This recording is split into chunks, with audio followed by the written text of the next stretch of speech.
Entenda que o maior riqueza, o maior valor que você pode transmitir aos seus filhos não é uma grande faculdade, ele ter as coisas que uma criança pode ter de roupa, de bem-estar. O fundamental é levar o seu filho a amar e a conhecer a Deus, porque a única forma de um homem e uma mulher se tornar um bom cidadão, e acima de tudo, alguém que tem uma vida que glorifique a Deus, reconhecendo ao Senhor. E a Bíblia diz: ensina os teus filhos a respeito do Senhor e será grande a paz. A paz não é ausência de conflitos, mas a paz é em meio aos conflitos, em meio às dificuldades, não se exasperar. Enquanto aí fora a nossa sociedade está perdida, a gente ouve cada notícia de adolescentes, agora está num dilema da maioridade penal no nosso país. A gente percebe que os pais perderam os referenciais. Por isso eu digo a você, invista no seu filho. Nós, como igreja, não queremos assumir o seu lugar em nunca. O Geração Futuro não é para substituir o seu exemplo, a sua ministração na vida dos seus filhos, mas queremos lhe ajudar nessa caminhada. Então, invista nos seus filhos, traga-o, incentive, e eu tenho certeza que você não vai se arrepender. Eu gostaria de dizer a todos vocês que são bem-vindos em nome de Jesus. Nós estamos encerrando hoje uma série que começamos há algumas semanas atrás, baseada Viajando pela Terra Santa. Estivemos um grupo de 19 pessoas aqui da igreja no mês de maio, na Terra Santa, e a gente compartilhou algumas coisas das experiências que tivemos lá. E hoje eu queria convidar vocês para abrirem a Bíblia no livro de Atos, capítulo 1, vamos ler o verso 10 e o verso 11.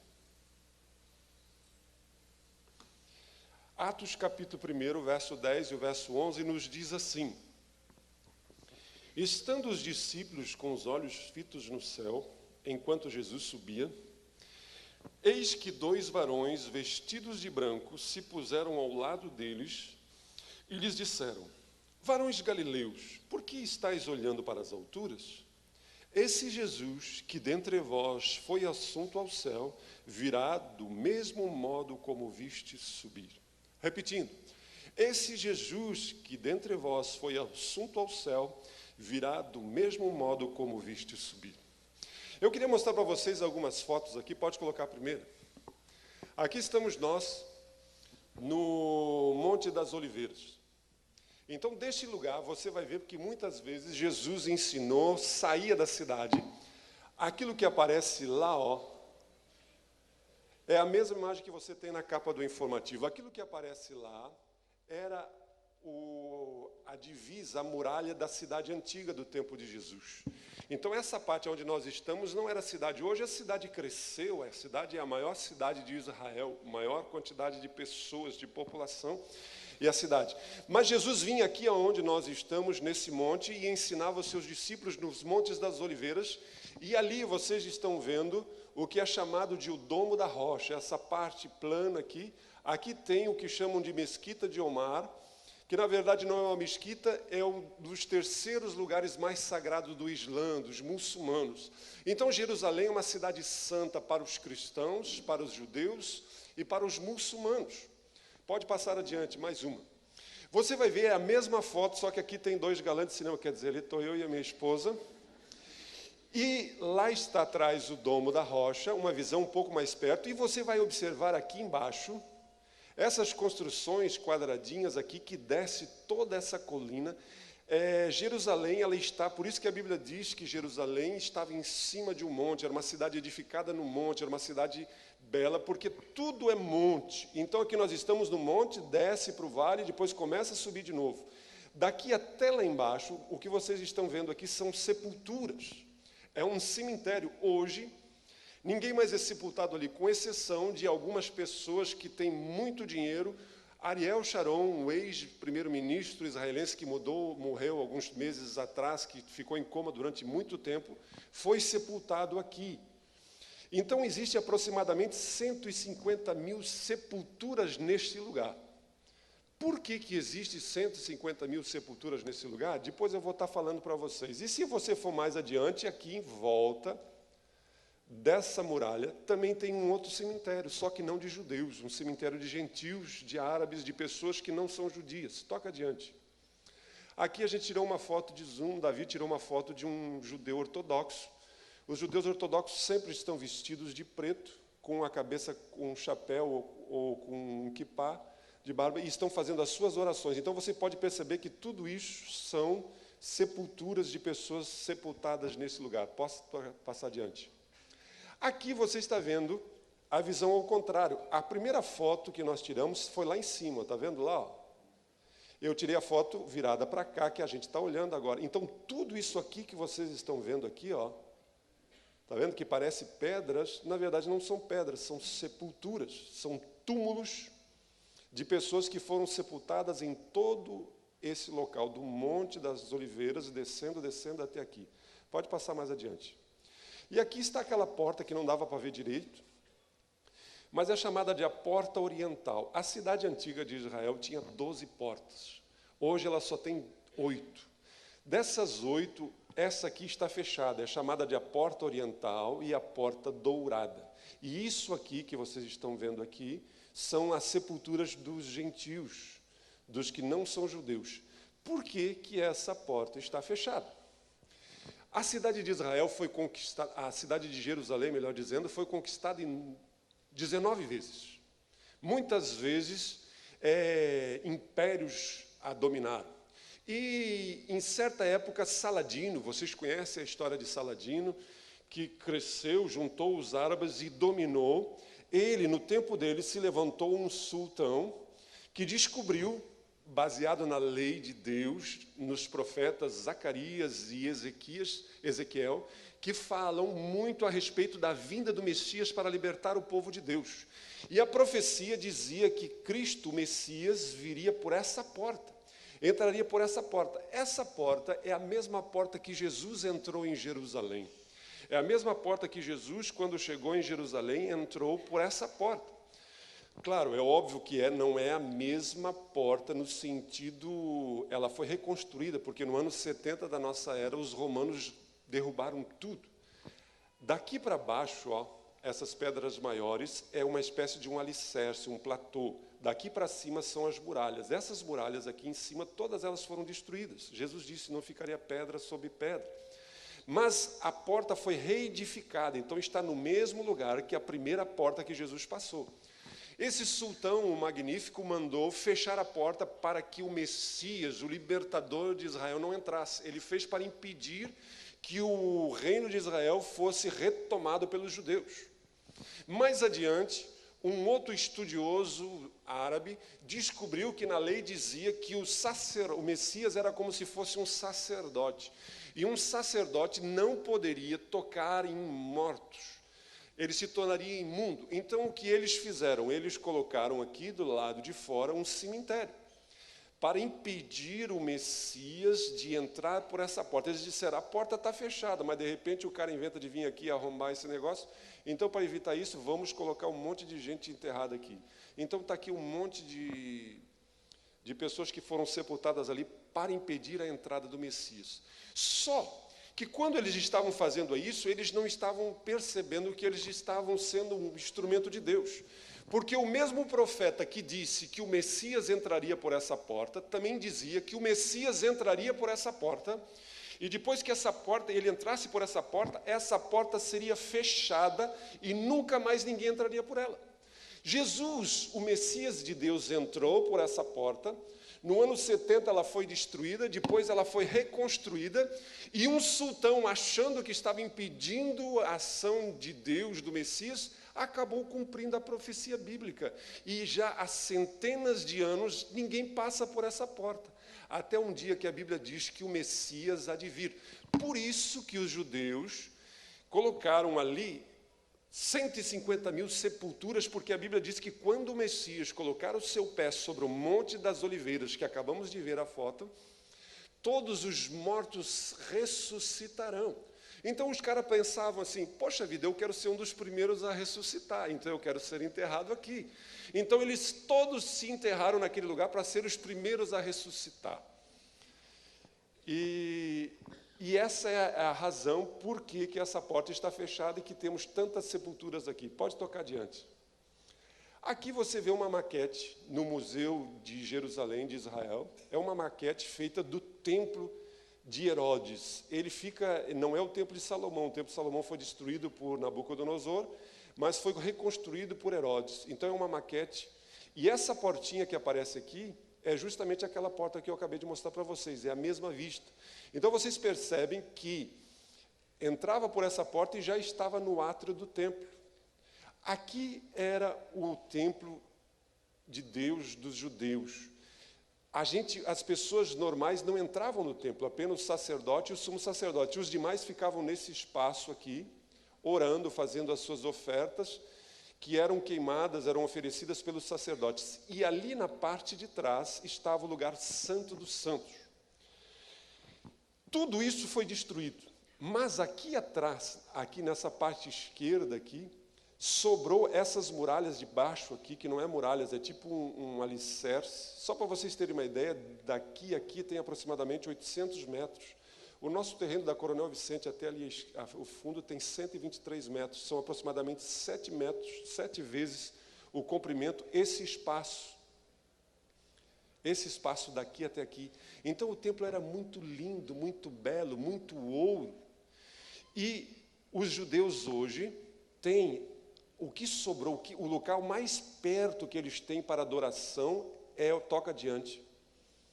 É o Muro das Lamentações. A gente conhece como Muro das Lamentações. Hoje não é mais chamado Muro das Lamentações porque eles não lamentam mais tanto, porque agora o muro é deles. Até 67, quem dominava essa região era a Jordânia.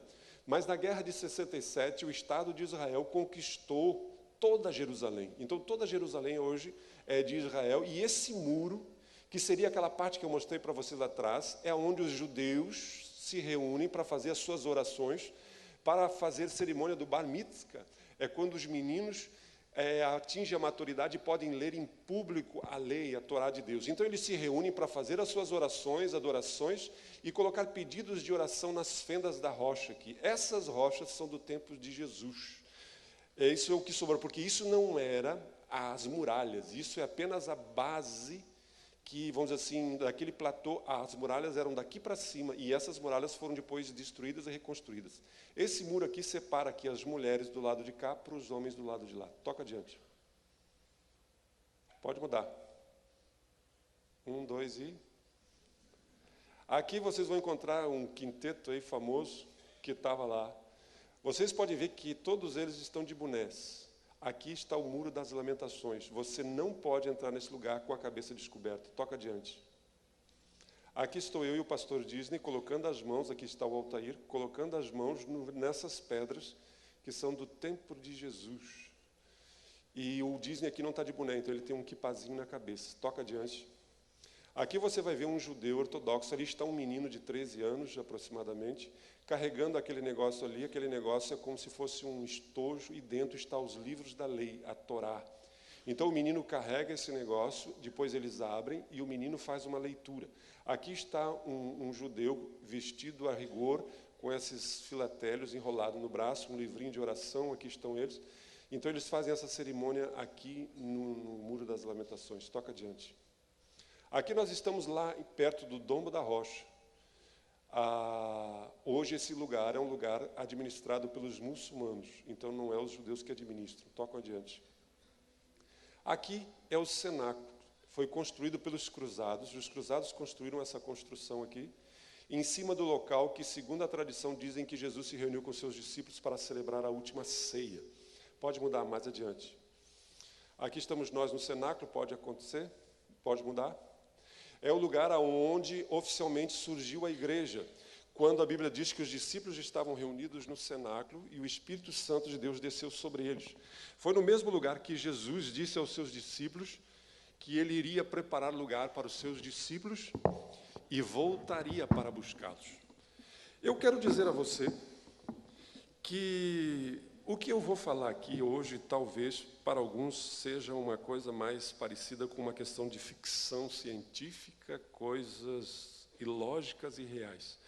Mas eu quero ler um texto para vocês, palavras de Jesus registrada por Mateus no capítulo 24, quando ele diz assim, palavras de Jesus: passará o céu e a terra, porém as minhas palavras não passarão.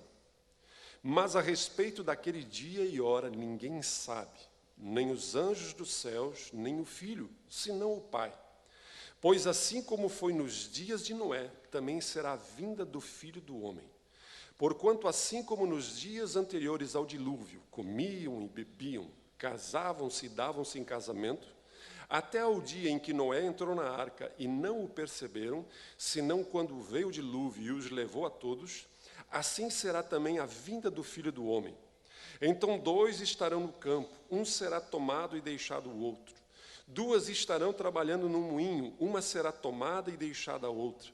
Portanto, vigiai, porque não sabeis em que dia vem o vosso Senhor. Mas considerai isso, se o pai de família soubesse a que hora viria o ladrão, vigiaria e não deixaria que fosse arrombada a sua casa. Por isso, ficai também vós apercebidos, porque a hora em que não cuidais, o Filho do Homem virá. Talvez você que esteja conosco pela primeira vez, você que está vindo a um culto, você veio para ser abençoado. Você quer que Deus abençoe a sua vida, a sua casa, a sua família.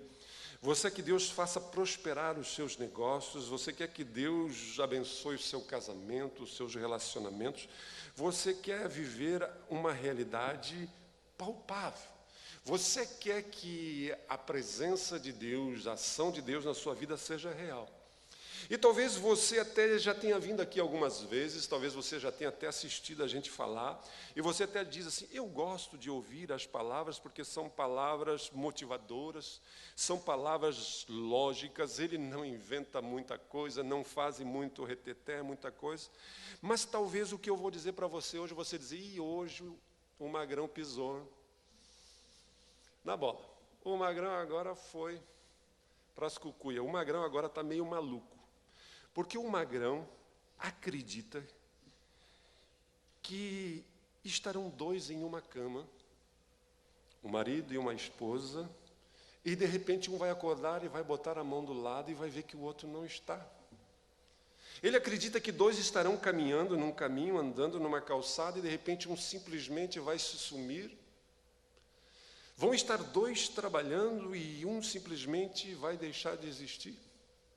Mas eu quero que você entenda que isso são palavras de Jesus.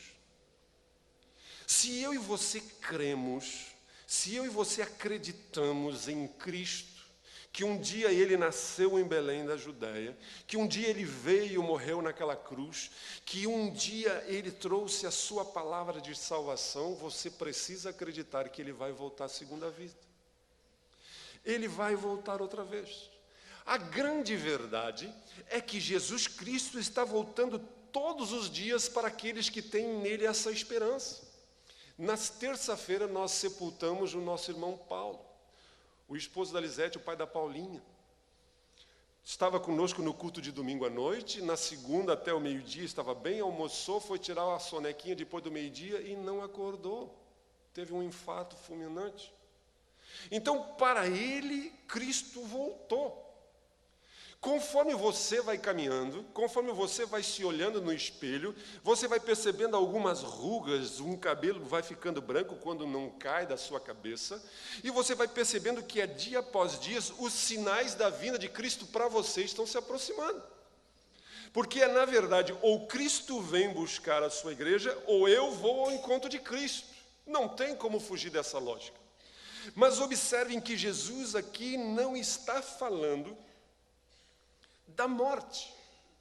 Ele não está falando desse fato de você viver a sua vida e de repente morrer e ter com ele. Não. Ele está falando de algo concreto. Ele está falando de um fato. Ele está falando de um dia real, um dia mensurável, algo que vai ser noticiado em todos os meios de comunicação que existirem na época, se existirem. Mas a grande verdade é que vai acontecer esse evento, esse acontecimento. Ah, pastor, agora tu está pegando pesado. Eu quero dizer para você que a segunda vinda de Cristo é tão certa quanto a primeira. Quando os profetas profetizaram centenas de anos antes de Cristo vir, nascer em Belém, passar por aquela porta que você viu, Toda a história de Cristo foi profetizada pelos profetas antes de acontecer. Isaías profetizou 600 anos antes de Cristo e literalmente tudo se concretizou na vida de Cristo no que tange a sua primeira vinda. A Bíblia nos diz que a segunda vinda de Cristo é tão certa quanto a primeira. É o assunto mais enfatizado na Bíblia. Se a primeira vinda de Cristo tem na Bíblia aproximadamente 300 referências, 313, 318, eu não me lembro bem, aproximadamente 300. A segunda vinda de Cristo são mais de 2.400 vezes que a Bíblia se refere que Jesus vai voltar segunda vez. Quase 7 vezes mais Deus está dizendo a mim e a você que Cristo vai voltar segunda vez. No Novo Testamento, quase que todos, com exceção de apenas 2 livros da Bíblia, não falam da segunda vinda de Cristo, que é uma das cartas que João escreve a uma mulher e coisas pequenas. Do contrário, a palavra de Deus nos deixa bem claro, Cristo vai voltar.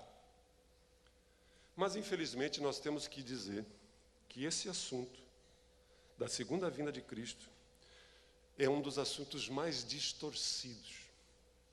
É um dos assuntos mais desacreditados que existe.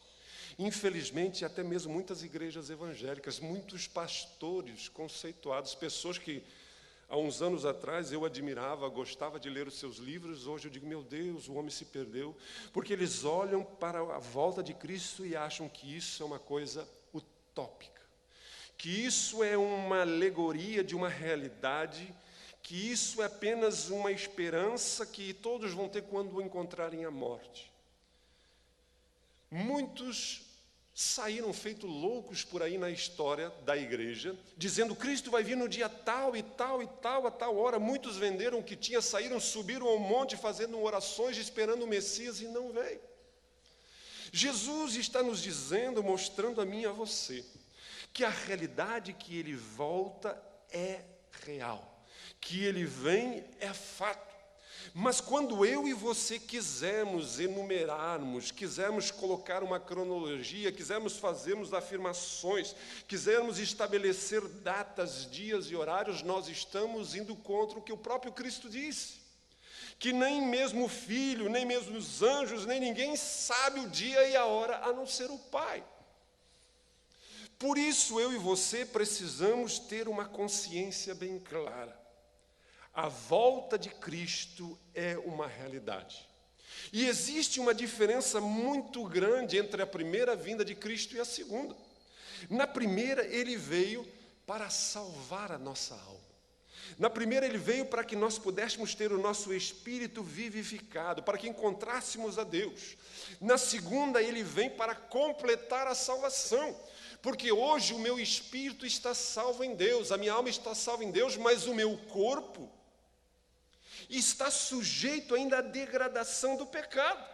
Eu ainda fico doente, eu ainda envelheço, eu ainda estou padecendo na minha vida, você na sua vida, as consequências do pecado.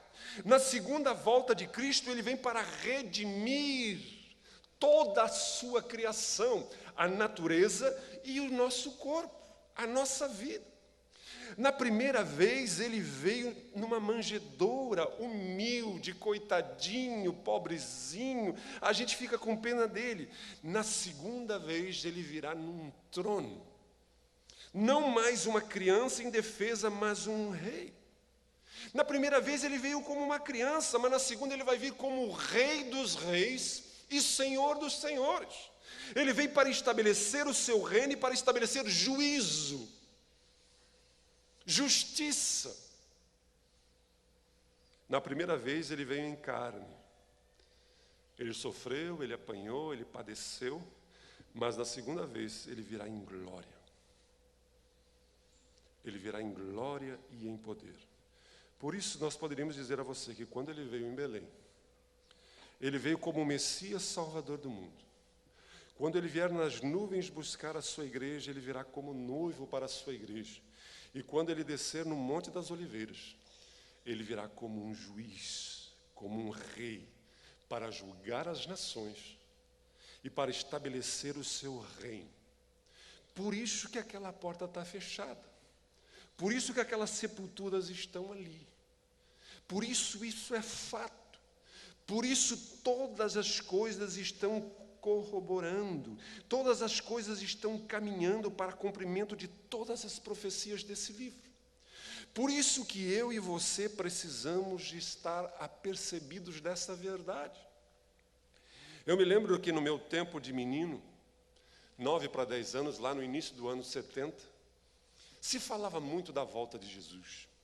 Eu me lembro que os meus avós compraram um LP daqueles bolachão grande, que falava, tem gente que nem sabe o que é um LP, né?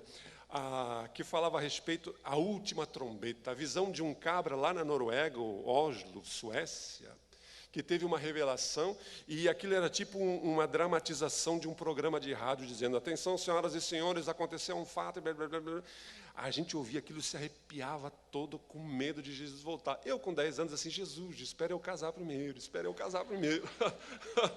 Porque falavam tanto de Jesus voltar, os pregadores vinham para o templo e falavam que Jesus está voltando, e Jesus, a gente ficava com um olhão desse tamanho, e qualquer colinha na escola, qualquer pecadinha, a gente vai ficar dizendo, meu Deus, eu não vou, Jesus vai voltar. Era um terror aquele negócio. Mas a grande verdade é que o tempo foi passando e lá nos anos 70 surgiu uma teologia nova. A teologia da prosperidade. E isso levou a igreja a perder o foco da sua esperança na volta de Cristo. Porque os discípulos da igreja primitiva tinham isso tão vívido, tinha isso tão claro dentro de si, que você percebe em todos os escritos, todos os apóstolos dizendo assim, a vinda do Senhor está próxima. O próprio Paulo diz assim, nós, os que ficamos vivos, ele esperava que estivesse vivo. Então você percebe que a igreja toda, quando enfrentava os seus reveses, quando enfrentava as suas dificuldades, quando enfrentava as suas crises, elas diziam assim, mas isso vai passar logo, Jesus está voltando. Mas com a igreja, na década de 70, nós começamos a ser ensinados de uma outra forma, e hoje, vamos ser honestos, a maioria nem quer que Jesus volte.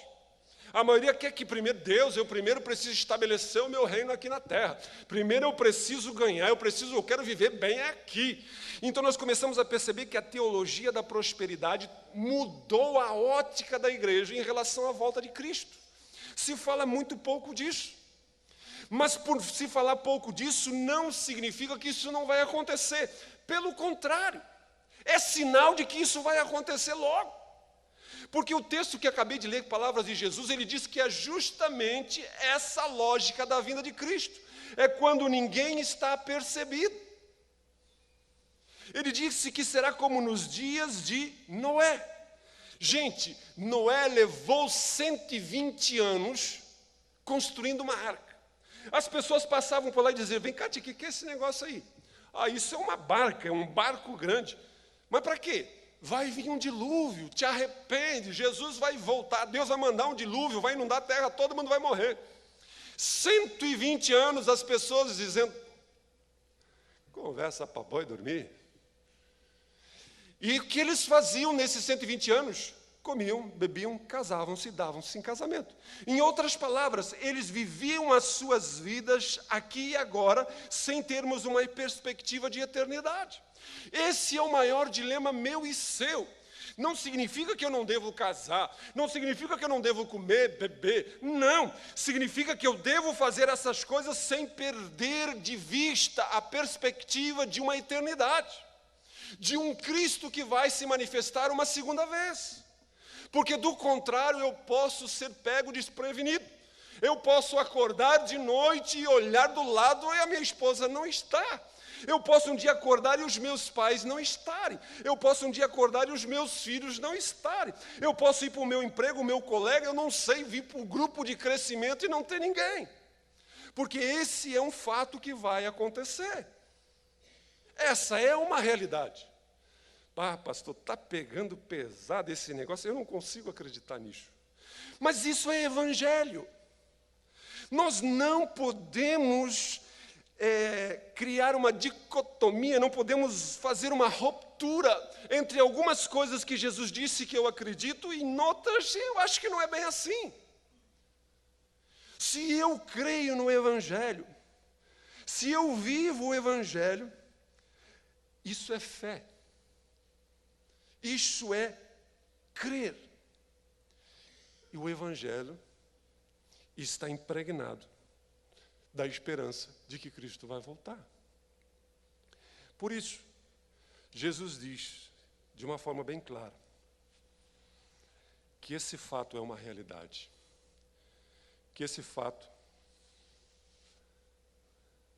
é algo real. É algo mensurável. É algo palpável. Não é eu ir de encontro a Ele na morte, mas é Ele vir de encontro aos seus. E o texto nos diz que isso vai ser de algumas características. Primeiro, é em uma ocasião desconhecida. A gente não sabe. A gente não sabe que hora que vai ser, não sabe a forma como vai ser o dia, o minuto.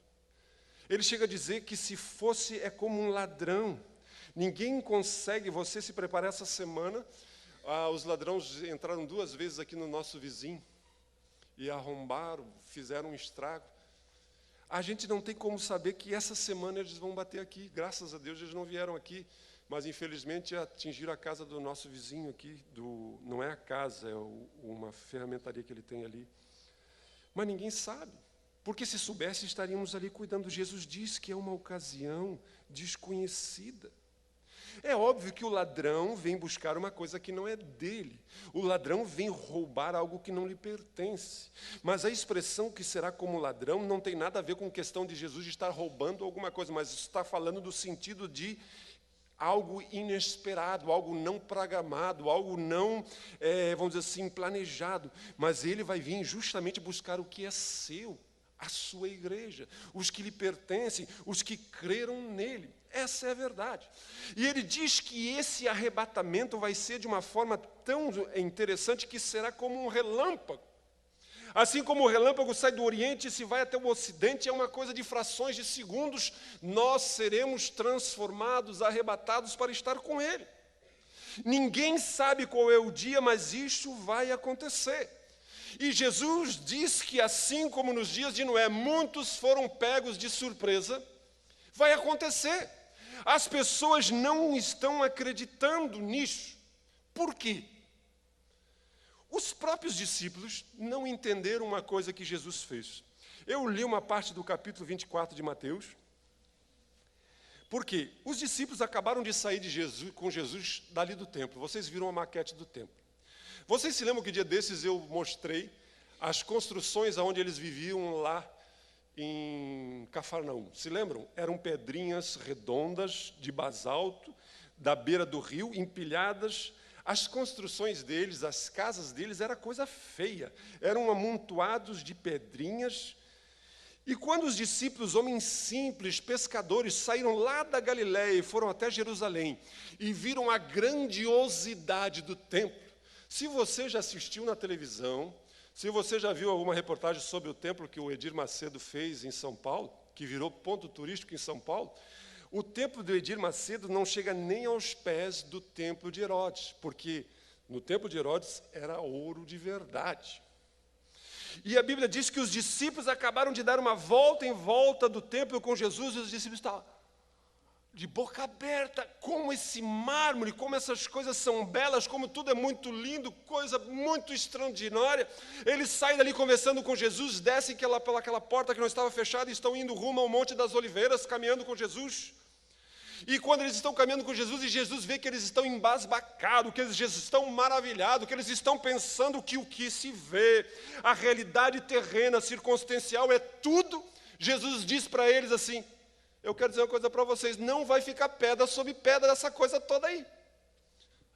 Para lá. Jesus usa uma expressão para trazê-los de novo para a terra. Jesus usa algo que chama a sua atenção, e daí eles perguntam: Jesus, como é mesmo esse negócio? Quando isso vai acontecer? Quando vai acontecer que não vai ficar pedra sobre pedra? Quando será a tua vinda? E quando será o dia do juízo? Eles fazem 3 perguntas ao mesmo tempo, e Jesus, nesse texto que acabamos de ler, fala a resposta. Leia depois em casa. E os discípulos saíram dali achando que isso ia acontecer em seguida. Mas não perceberam que na sequência Jesus conta no mínimo mais 3 parábolas que fala que isso ia demorar um pouco. Ele diz que é semelhante a um homem que tem que fazer uma viagem e chama o seu criado, o seu servo mais velho da casa e diz: olha, você vai cuidar das minhas coisas e você vai administrar os outros servos, os outros empregados, porque eu vou fazer uma viagem. E ele vai fazer a viagem, mas ele demora.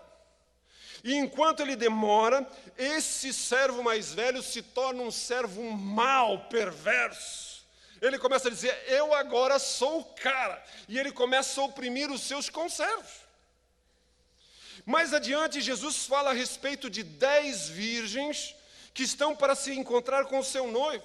Estão com as suas lamparinas, com o seu óleo esperando, mas Jesus disse: mas o noivo tarda, o noivo demora. O que acontece?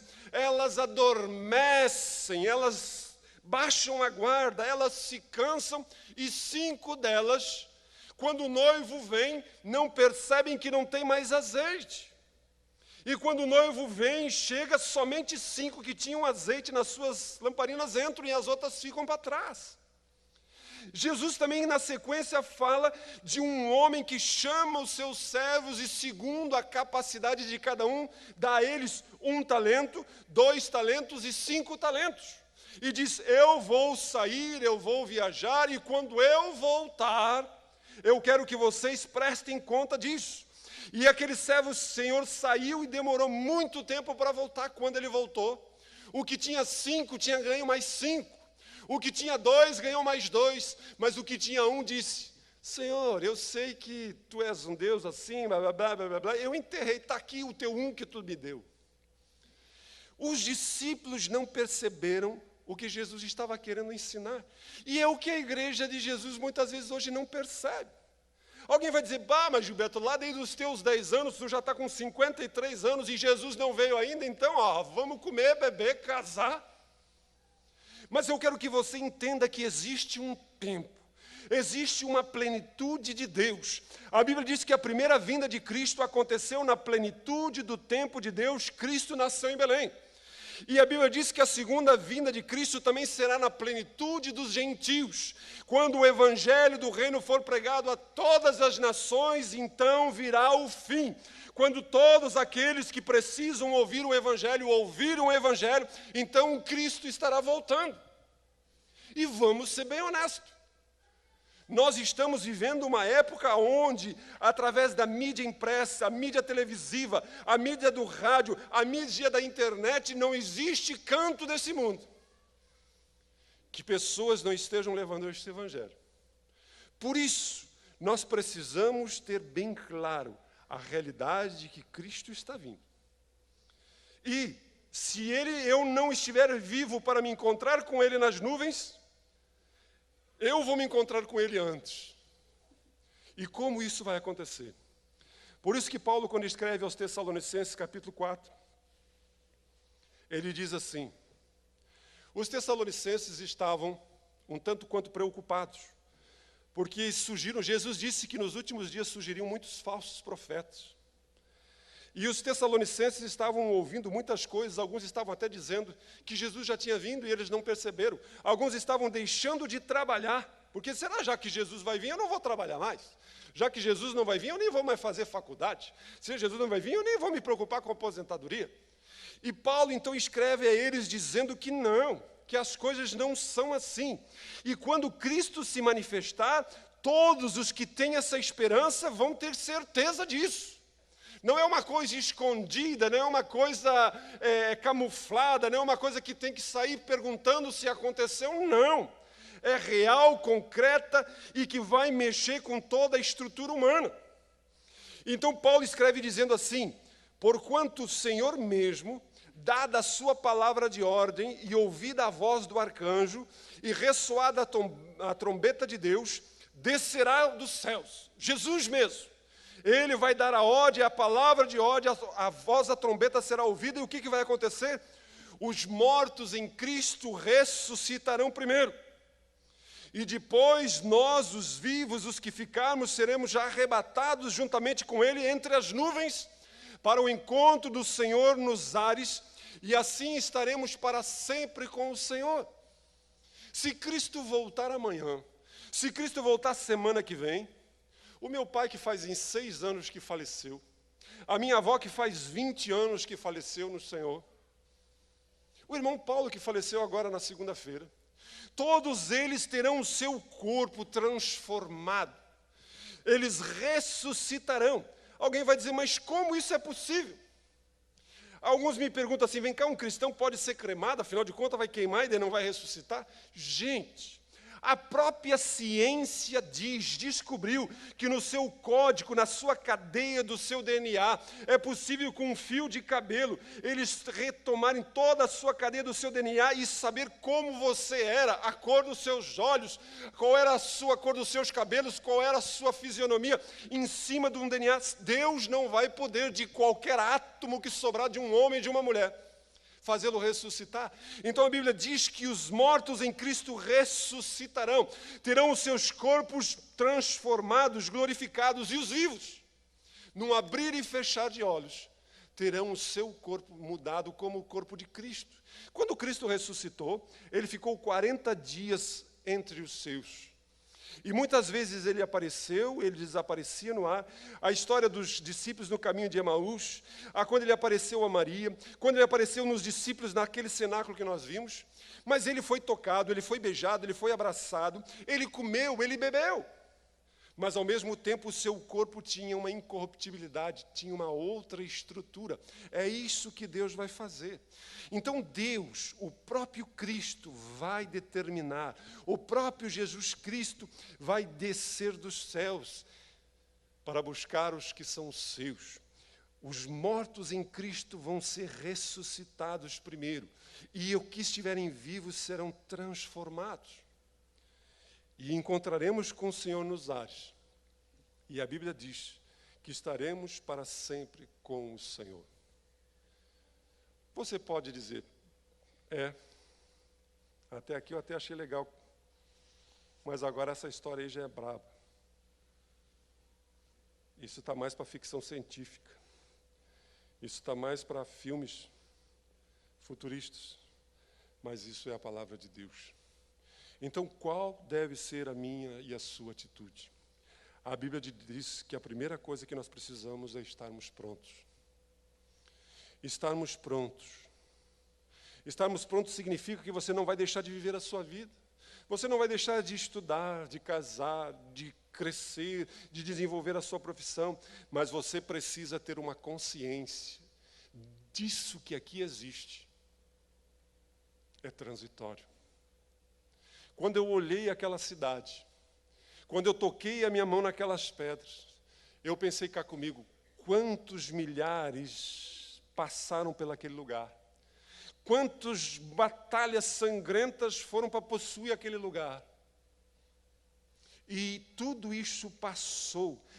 Reis poderosos, reis grandiosos, homens que se achavam eternos. E tudo isso foi finito. Mas Jesus, no texto que lemos, diz, passará os céus e a terra, mas a minha palavra não passará. Então eu preciso ter essa consciência para não perder a perspectiva do projeto de Deus para mim.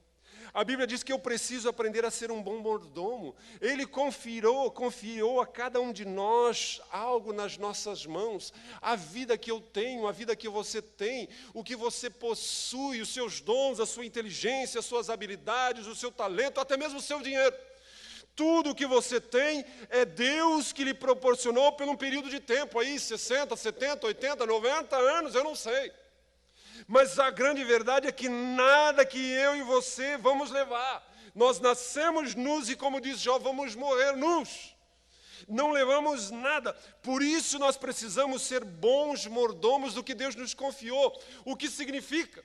Nós não podemos, porque o Senhor tarda, como naquela parábola, nos tornarmos pessoas más, pessoas perversas, pessoas autoritárias, dominadoras, pessoas que promovem o mal, que usam, que abusam de outras pessoas.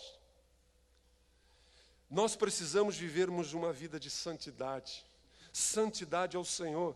Santidade não é uma característica de apenas algumas pessoas que são chamadas de santo, mas santidade é quando você separa a sua vida para Deus.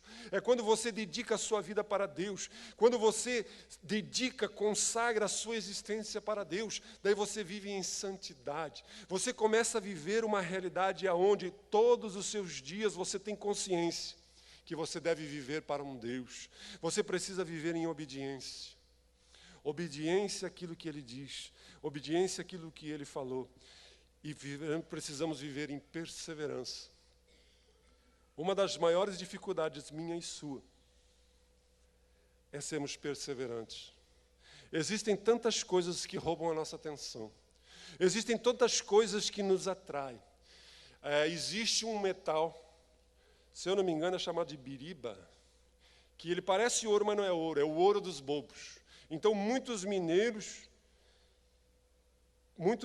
quando cavam acham que acharam ouro e aquilo não é ouro. É muito parecido com ouro, precisa ter muito conhecimento com ouro, precisa lidar muito com o ouro verdadeiro para não se deixar enganar pelo ouro falso.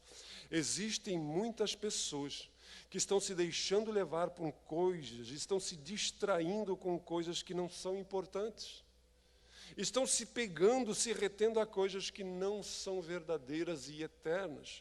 Por isso, Deus nos exorta a vigiar sempre.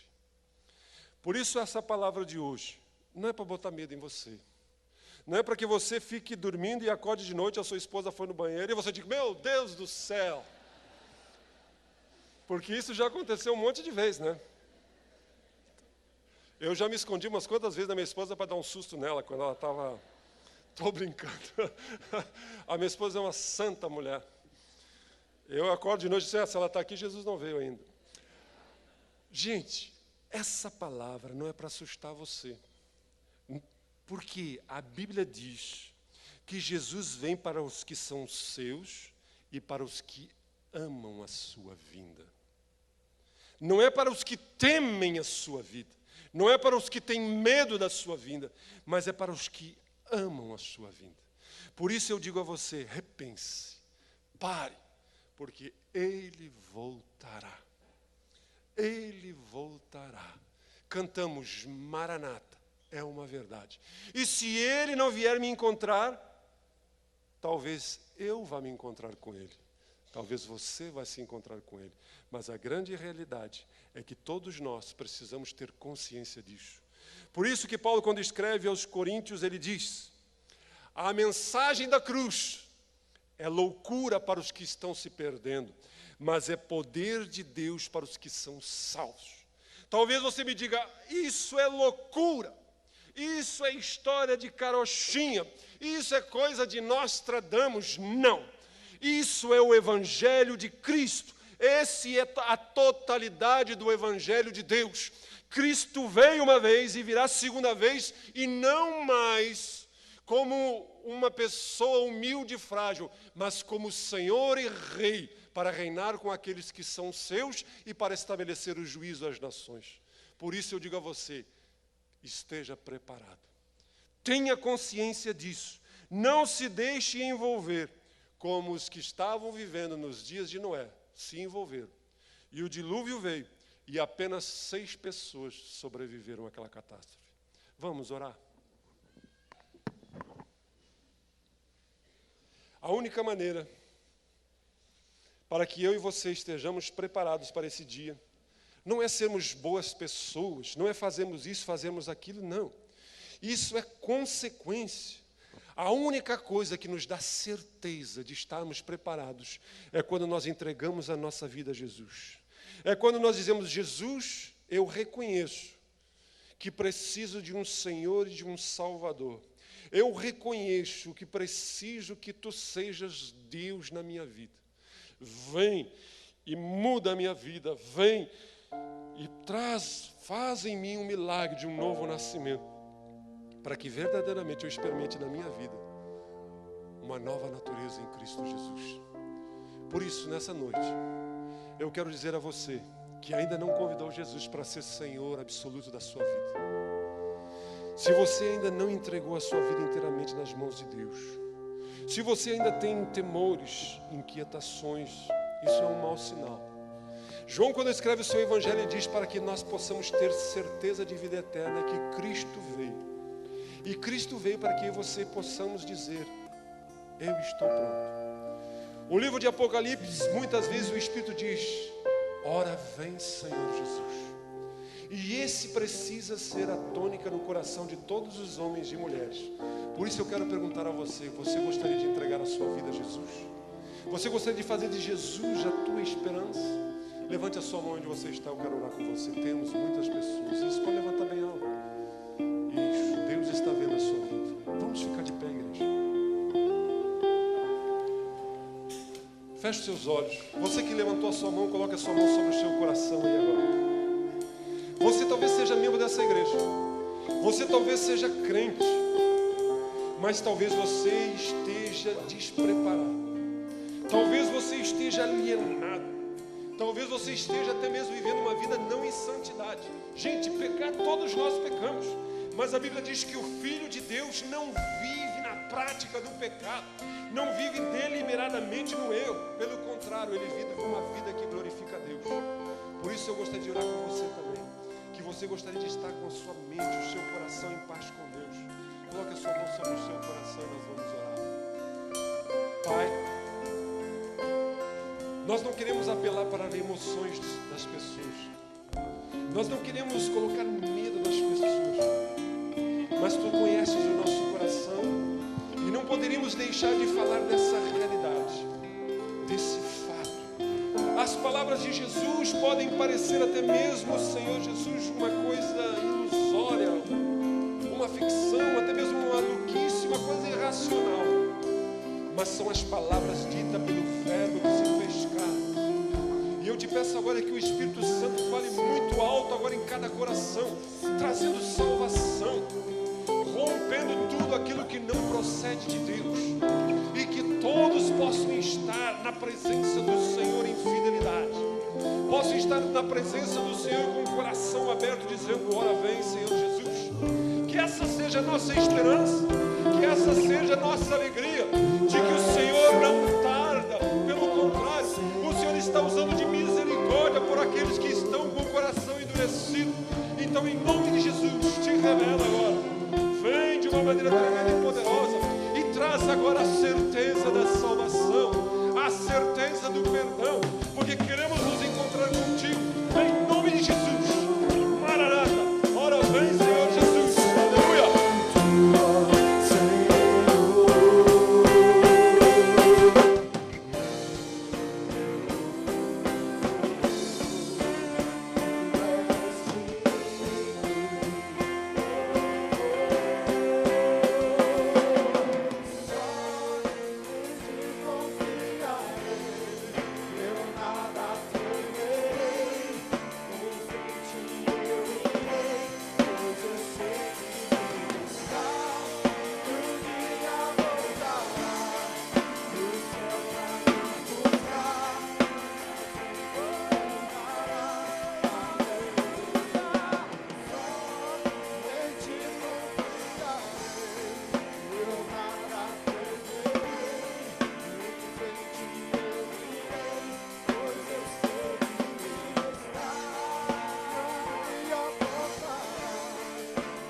Você que convidou Jesus a entrar no seu coração, procure na saída agora essas pessoas com colete cor de laranja. Eles vão lhe dar uma literatura, você leve para casa, leia e saiba mais. E para que você possa usufruir dessa viva esperança. E para que a sua vida seja diferente aqui e agora. E que você um dia esteja encontrando com Cristo. Aleluia. Pai, nós te damos graça por essa reunião. Te damos graça por cada vida que esteve aqui. Agora leva-nos aos nossos lares. Que essa palavra possa frutificar nos nossos corações. Dai-nos a convicção, a certeza de que estamos em Cristo. Abençoe. E que possamos ser homens e mulheres contagiantes. Que levemos essa mensagem a todos que estão